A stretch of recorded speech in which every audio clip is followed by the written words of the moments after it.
someone to come along to this gathering earlier, but it's not in my nature to quit early. It's not in my nature to stop working. So I waited until the last possible second. It's pretty hard to play a 3-period hockey game and then decide after 2 periods, well, we'll just stay in the dressing room. So despite the advice to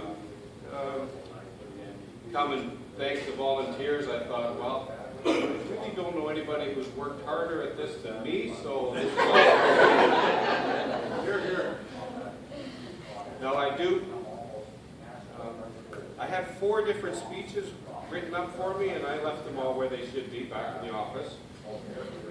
Different possibilities of what the outcome might be. But while the election was going on, while the campaign was going on, it's no different than what the reality that we face right now.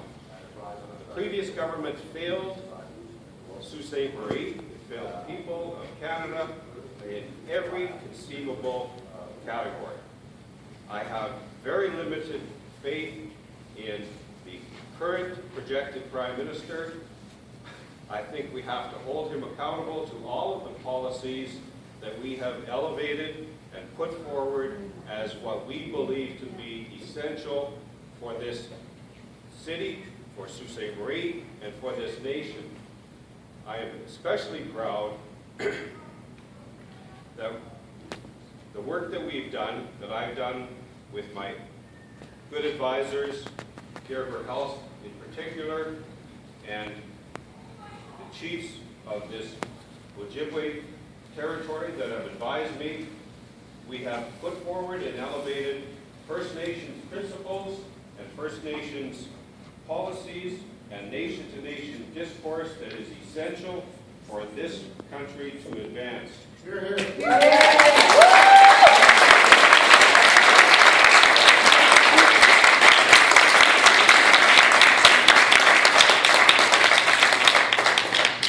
was funny that, well, I said that was the most important thing to me, and Tom Mulcair also thought that that was one of his strongest legacies that he wished that this campaign would bring forward.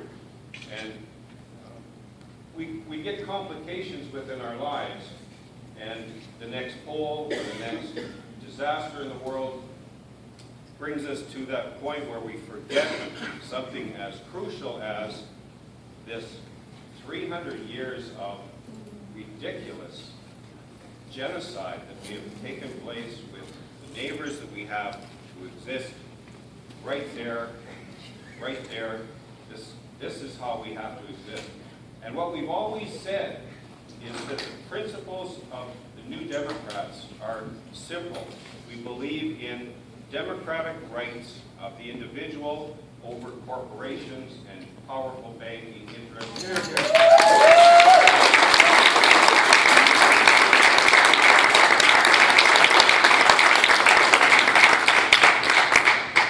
And we believe that taking care of the disadvantaged is not an inconvenience for the Canadian Federation of Businesses who are looking at how this might affect their bottom line.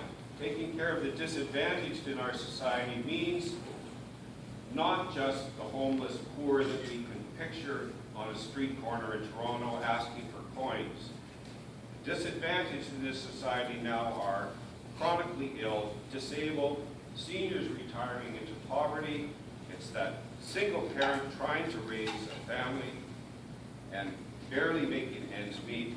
It's the so-called prosperous family juggling 3 or 4 precarious part-time jobs, and it's an emotional experience to go door to door and find people who are telling you, I have to pay $900 a month for child care while I'm trying to be a student to better my life. Or you talk to a woman in Gooley who tells you that she's 42 years old. That's the same age as her mother was when she was one of the murdered missing women in Toronto. And so you recognize that there are people who get into politics who shouldn't be there. There are people who want to have the crown, who want to be famous, and that's where I put the current Prime Minister, Justin Trudeau, into that category. I beg all of you to hold him accountable for everything going forward. I don't trust the man. I don't mind saying that publicly. I said it while I was running. I have no use for Stephen Harper. He is a cruel man. And it's about time that we spoke in politics the way people want to hear.